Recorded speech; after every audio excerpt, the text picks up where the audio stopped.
Mabuhay, Kamusika, welcome, how are you? This is Bob from Love Beyond the Sea.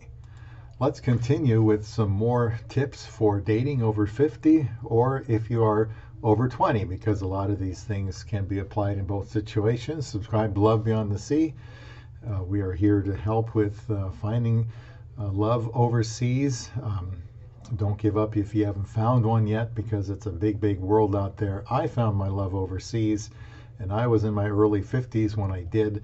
So since a lot of people are in the same boat, I thought we'd do a video on a lot of ways to help with dating, and I'll have a link for you in the description box on where this all comes from. Now let's continue with this list. There's quite a few to cover, and we'll run through these very quickly with very little comment. One of the ways is let someone know where you'll be going.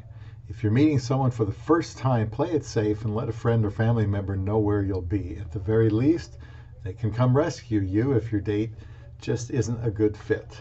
Another way is to try a new hobby. Having a hard time meeting new people, try out a new hobby. Join a gym, take a pottery class, or hit up the dog park with your canine companion.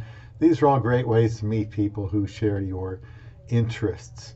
I'll just interject that that didn't seem to work for me. I had to just roll up my sleeves, get on an international dating site, and go out there and look for somebody. But this is good advice. Everybody's going to have to do whatever they have to do to find that special someone. Another point they mention here is practice your flirting IRL. If you feel like your flirting skills are a bit rusty, try practicing on someone first. That doesn't mean asking out the guy who took your order at Starbucks and told you to have a nice day, but you can and should test out a few compliments or smiling at a cute stranger to help boost your confidence and prepare you for the real thing. I think that is some very good advice. Take more solo adventures. Being alone and being lonely don't have to be synonymous. If you want to expand your romantic horizons, try taking a solo vacation, going to museums by yourself, or just exploring the town or city you live in on your own. You never know who you might meet. Another point here is to make eye contact. You don't have to play coy with every new person you meet. Make sure you're giving good eye contact to whoever you're on a date with. It'll make them feel heard, respected, and more eager to learn about you as well. Just don't stare at them, and try to blink. Another way, don't push yourself to do things that you just don't enjoy. While it's not a bad idea to try new things, if you're looking to meet people, don't force yourself to do activities you already know you don't like. If you tried archery, speed dating, or marathon training and found that they weren't good fits for you, pushing yourself to continue doing them will only make you miserable and likely to meet people who don't share your interests. Don't put all your eggs in one basket. Who says you have to only date one person at a time just because you're over 50? Not every date is going to be a great match, so feel free to cast a wide net. There's no reason to feel guilty about going out with more than one person at a time before things get serious. Try dating outside your type. Even if you've always had a particular type, don't be afraid to try something new when you're back on the dating scene over 50. Just because you've only dated white-collar professionals doesn't mean you won't have just as much fun with someone working in a trade. And when it comes to physical appearance, dating someone who doesn't look like your exes can be an exciting adventure in its own right. Another point, don't try to sound too young on your dating profile. If you're over 50, then so why are you trying to talk like a teen? Peppering your dating profile with millennial or Gen Z catchphrases will only make you seem out of touch. Be honest about why your past relationships didn't work. Once you're in a relationship with someone, don't be shy about revealing why your past relationships didn't go the distance. While it's best not to be outright unkind about your ex, revealing that you had different priorities in terms of your family or your career can help you and your new partner determine if you can see your relationship lasting. Also, listen to those gut instincts. If you've gotten a bad vibe from your date, don't brush it off. Those gut instincts are there to protect you. So if something feels off, don't feel bad about ending things. Don't assume that younger or older people who are interested in you have an agenda. Well, it may seem a bit strange at first to have a if someone 20 years your junior or senior asks you out, don't assume that they have ulterior motives in doing so. Just because you've never dated outside your age range doesn't mean that every younger person who wants to be with you is after your money. Nor does it mean that someone older has a problem dating people their own age. And they mentioned protecting yourself in the article. They're talking about protecting from pregnancy, and I'm going to skip over that part because I don't believe in protecting yourself other than by getting married, but that's a whole nother topic, isn't it? Another point they mentioned, don't assume that marriage and kids are off the table. Even if you've gotten married or had kids by 50, there's no reason to rule them out entirely. There are plenty of couples who tie the knot or have kids later in life. If those things are important to you, don't be shy about making that known when you start getting serious with someone.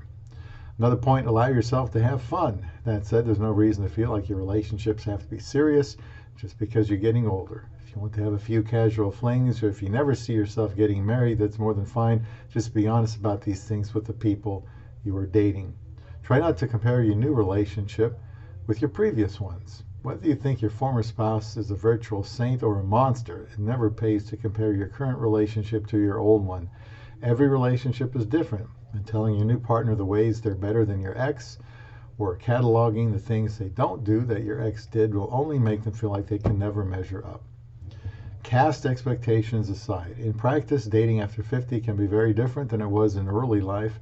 Health issues, complicated families, different wants and needs can make dating feel like a totally different ball game than it was in your 20s and 30s. So try to cast those expectations aside once you put yourself out there again. And don't be surprised if you get a little giddy.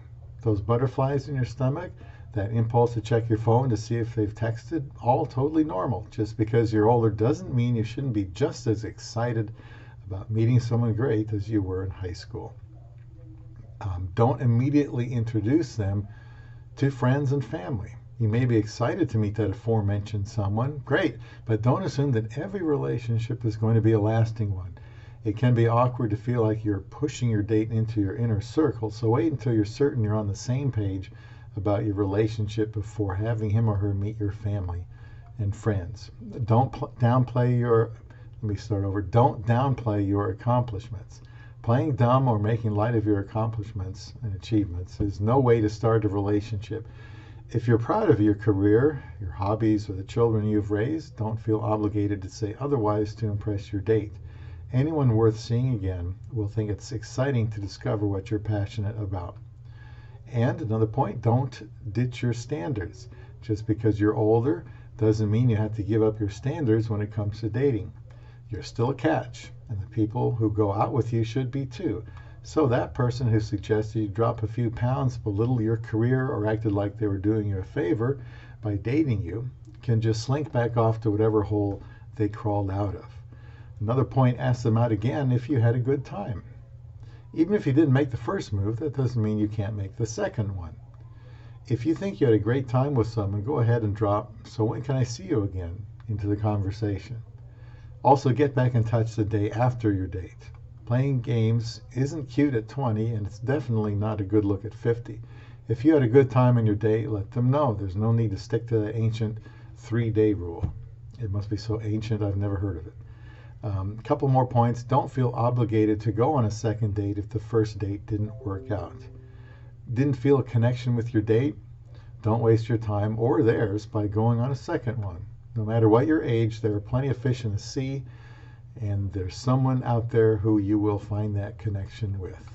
Last point, enjoy the journey. The most important thing to remember when you're dating over 50, this is supposed to be fun. So try to enjoy yourself. This has been, in combination with the first part, 50 dating tips for people of any age that you can employ when you are looking for love beyond the sea.